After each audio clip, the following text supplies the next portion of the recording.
Hey friends, so good to see you here for another episode on the One Income Family Podcast. Today you are in for a treat. You get a front row seat as to how my brain works in making decisions when something breaks and it needs either fixed or replaced.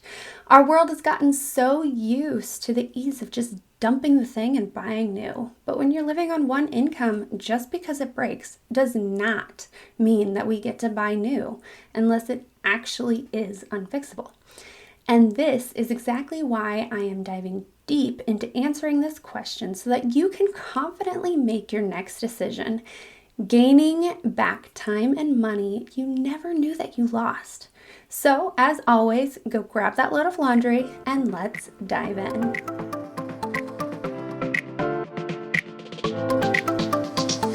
Hey friend, welcome to the One Income Family Podcast. Do you live primarily on your husband's income and find it hard to save or get out of debt?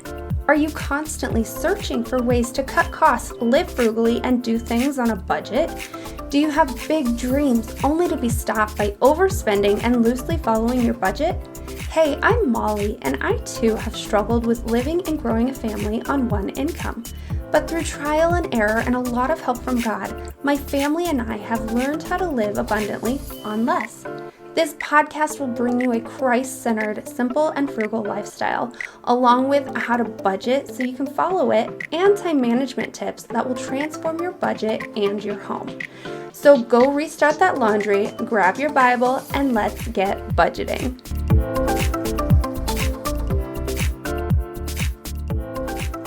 Alrighty, I just want to remind you that I am also going to be reading reviews right here on the podcast. So, like I've said before, if you want your review read out loud, go and leave me a quick review on iTunes. Not only does this let me know that you're enjoying the show, but it helps boost the show to other mamas who may need it. Oh, and also make sure you follow me so that you can see if you made it onto the show. Alrighty, so now that we've got that out there, let's dive into the thick of it.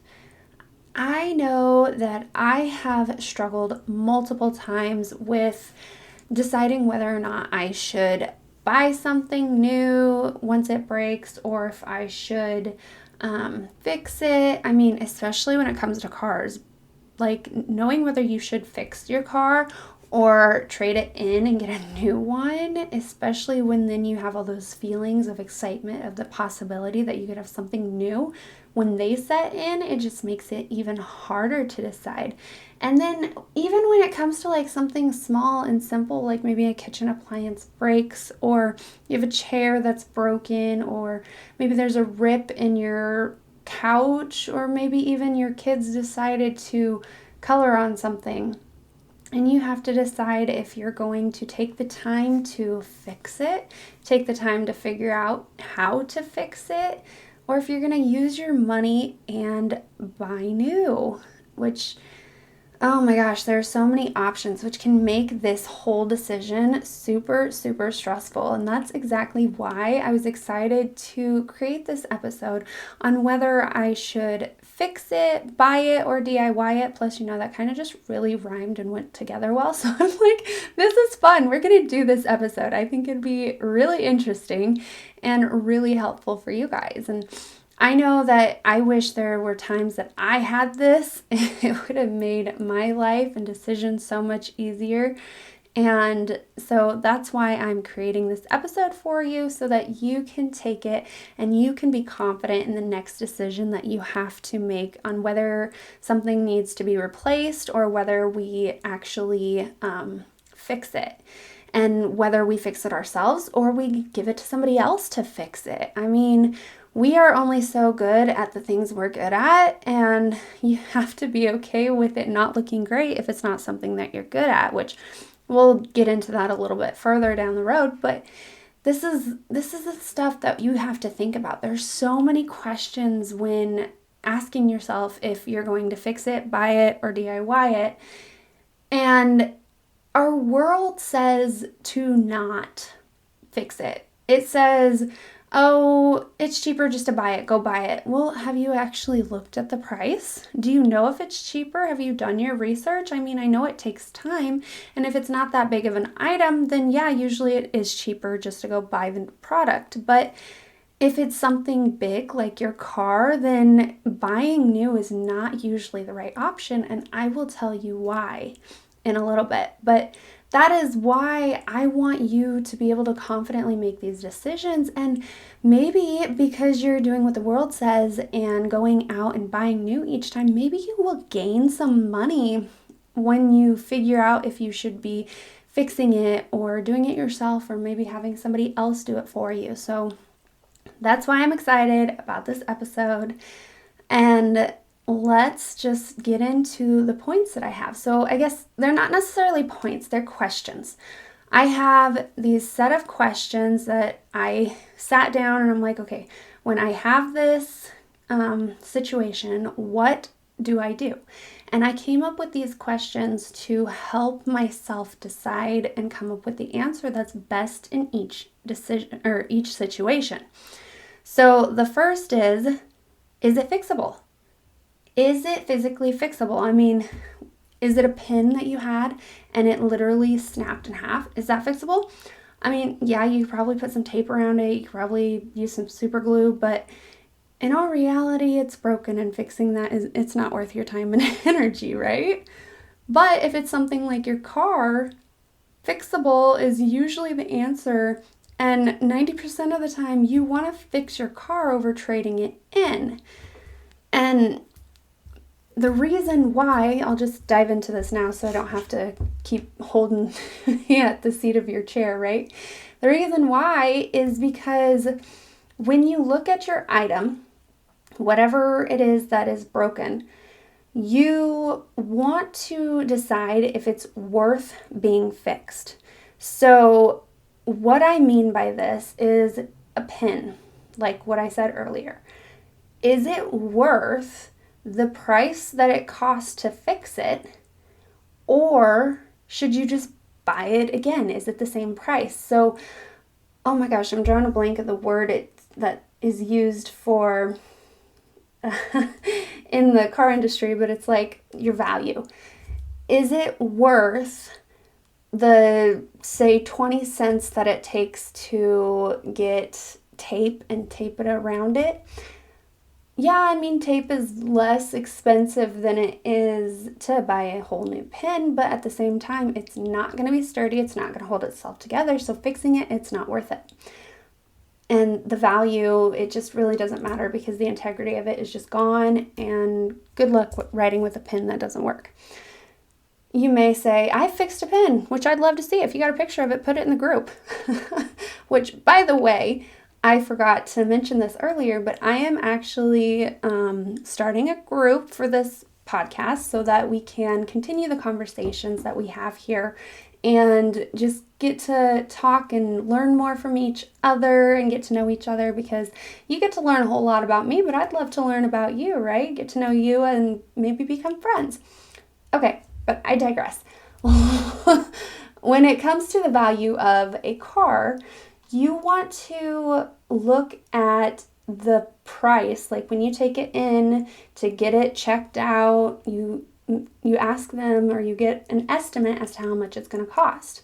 And this is what they do for insurance too, if you didn't know that. But they take the amount that estimate is and they put it on the value that your car is worth. So say your car is only worth, I don't know, $5,000. If you got into an accident or something happened and it's more than $5,000, it's not worth fixing. It's not worth fixing because the cost to fix it is more than the price or the value of your car. And so that's what I mean by, is it worth fixing? Sometimes we talk about the integrity of it and whether it's worth fixing because of that, but then when it comes to price, is the amount to fix it more than the value of the thing? And so when you sit down and you think about that, if your answer is no, it's not worth it, then yeah, you're gonna scrap that vehicle or maybe trade it into a dealership. I know I always feel bad when I do that, but I know that they go through and vet it. Like, I could never sell a vehicle that I know is breaking outright to somebody unless they knew that it was breaking. So I would get rid of it and I would look for something new, because it's not worth my time and effort to get it fixed, because it's going to cost more to fix it than what it's worth. Oops, sorry.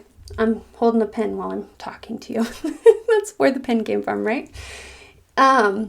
Anyways, so then if my answer is yes to fixing it, then I will take it in, and if it's a car, I can do it, probably. My dad's a mechanic, but it's not exactly the thing that I enjoy doing. It's not something I'm good at.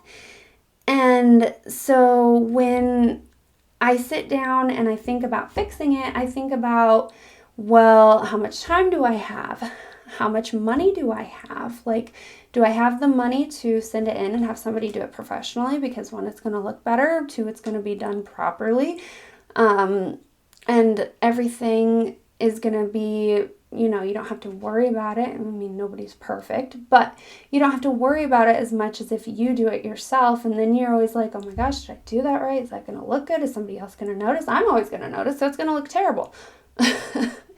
All those things that just run through your brain. So, how much time do I have? Do I have the time to fix it myself? If it's a vehicle, no, I ain't got the time to fix it myself. I don't want to fix it myself. I hate the feeling of grease and oil on my fingers. You won't see me fixing anything on my vehicle unless I absolutely have to. I will change oil if I have to, but by golly, you're not going to see me doing it because I want to. I would rather have somebody do it for me, or if we don't have the money for it, I will do it, or my husband will do it because he enjoys doing stuff like that. But that's another thing. Maybe you aren't good at it yourself, but maybe your husband can do it.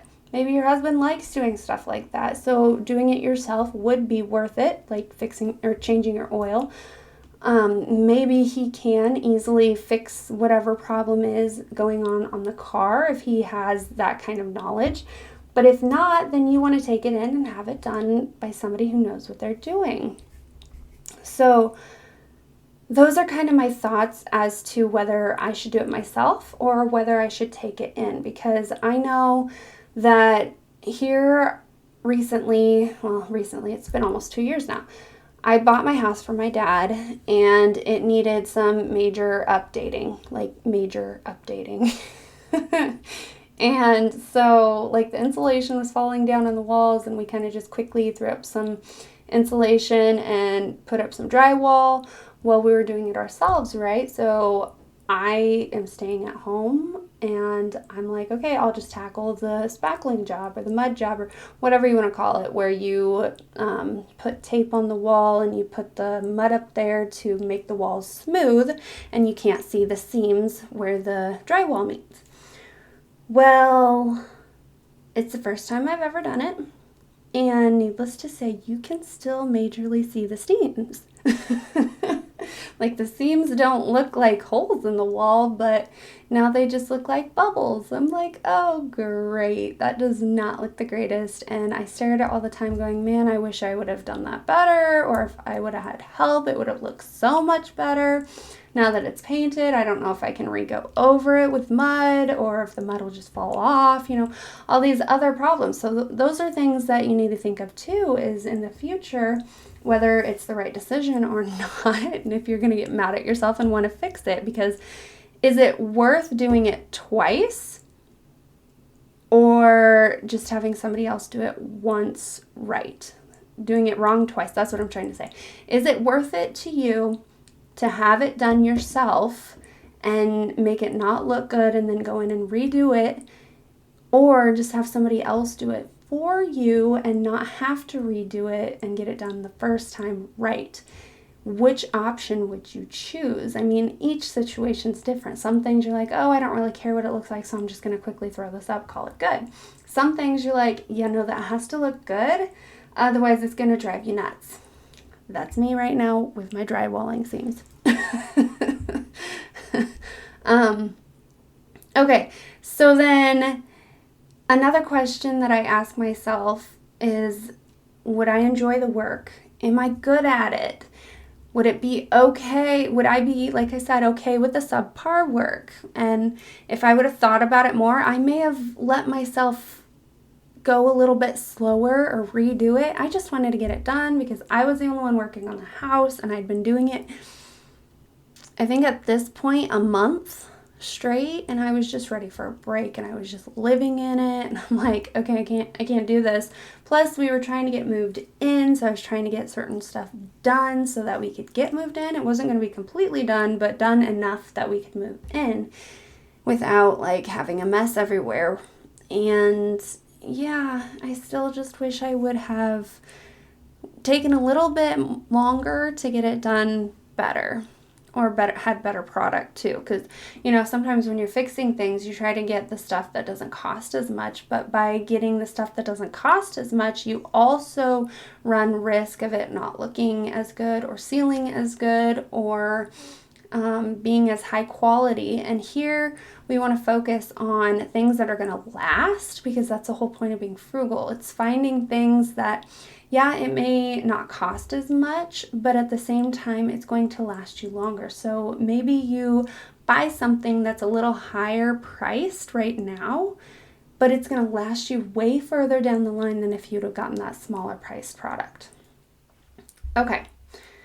So I hope that all made sense. I hope I hit every point that I was trying to talk about, like whether, here, I'll just go back over it and make sure I touch on everything in case I missed something. So what I said, the first questions is whether it's actually fixable. And if it is, do I know how to fix it? If it's not something I know how to fix, do I have the money to have somebody else fix it? If I don't have the money to have somebody else fix it right away, then maybe you need to set aside a sinking fund and save up some money a little bit along the way if it's something that's that important. If it's something that is fixable, you don't want to do it yourself, but you don't have the money to fix it, is it something that you really need? Is it something that you use all the time, or is it something that you can just scrap and get when you have more money later on down the road? That's another question you can ask yourself. But then you also have to ask yourself, if you're going to be the one to fix it, do you have the time to fix it? Do you have the knowledge to fix it? Do you have the money to buy the products to fix it? And are you going to be okay with it looking subpar if you're not the greatest at it? Do you enjoy doing the work, or are you just doing it because you have to? Because if you're doing something because you have to, it's not going to come out as good as if you're doing it because you enjoy to do it. And then you also have to decide if it is fixable, and if you don't want to do it and you have the money to fix it, then you need to go and you need to do research to figure out where it is that you're going to take it. Sorry, my brain was like going down two different paths there and couldn't decide which route to go, because it was trying to also think about if it's not fixable, if you say no to it being fixable, then going out and buying new is probably your best bet to take. But you also have to look at your budget and decide if it's in the budget to buy brand new. A pen? Yeah, I'm sure you can buy a pen. A car? Yeah, not so much. I know that you can get a loan out on them and you can get them down pretty low if you shop for it properly, which I am going to do an episode on buying a car. I think it'd be fun because going through and buying a car frugally is sometimes very emotional and very stressful, and I would just like to ease that on you as well. So, before I start talking about that, I think I hit all the points here. I know it's kind of all over the place, so if you are confused about anything, please pop over in the Facebook group. It is in the show notes, and it is also the name of the podcast. So if you just go to Google, or not Google, well, you might find it in Google. I don't know. I haven't checked. Maybe I should check that. Anyways, go to Facebook and type in the One Income Family. It should come up for you. Or you can just go to the show notes and click the link that I have in the show notes to check it out. But if you also have questions and you don't want to go to the Facebook group, or maybe you're not on Facebook, you can send me a message through email, and which my email is also in the show notes. And you can just ask me your questions and I will help you answer them. Or maybe you have a way that you try to answer these questions yourself, like something that you do to decide whether you're going to fix it or DIY it or buy it. And I would love to hear it, because I know I'm not the only person who does this, and there are multiple ways out there to do it. So I'd love to hear what you have to say, or any questions that you may have. I'd love to answer them. So with that, I will see you guys next week. Oh, and before I hop off, I just wanted to shout out a quick reminder to not forget to go and leave that review so that you can have your review read on the show, and to remember to follow me so that you can see if your review made it onto the show. Hey friend, I hope you enjoyed today's episode, and I pray that it inspired you into action. If so, would you take 30 seconds and share it with that friend who also lives on one income and wants to learn how to live abundantly on less? Also, please leave a quick review for the show. It lights me up to know this podcast is helping you, and it helps get the show out there to other mamas in need. All right, well, it's time to go play with the babies, so I will meet you back here on Tuesday for another episode. Peace and chicken grease, mama.